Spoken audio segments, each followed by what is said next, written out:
കാണ്ടാമൃഗങ്ങൾക്കെല്ലാം സ്തുതിയായിരിക്കട്ടെ.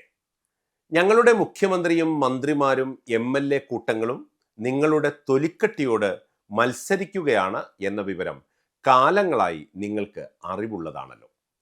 8.25 അട്ടി വെച്ചതിനേക്കാൾ വലുപ്പത്തിൽ വളർന്നെങ്കിലും ഇവരുടെ തലച്ചോറിന് കാൽ കാശ് പോലും വിലയില്ല എന്ന കാര്യവും നിങ്ങൾക്കറിയാമല്ലോ.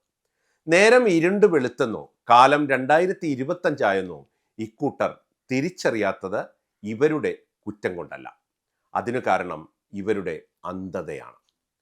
മുഖ്യമന്ത്രിയുടെ ചെമ്പ് പൊതിഞ്ഞ ദ്വാരപാലകന്മാരിൽ ഒരാളായ ബഹുമാനപ്പെട്ട കള്ളുമന്ത്രി MB രാജേഷ് ആകട്ടെ മുഖ്യമന്ത്രിയെ ന്യായീകരിച്ച് ചില്ലിക്കാശിന്റെ വില പോലും ഇല്ലാതായിക്കൊണ്ടിരിക്കുകയാണ്.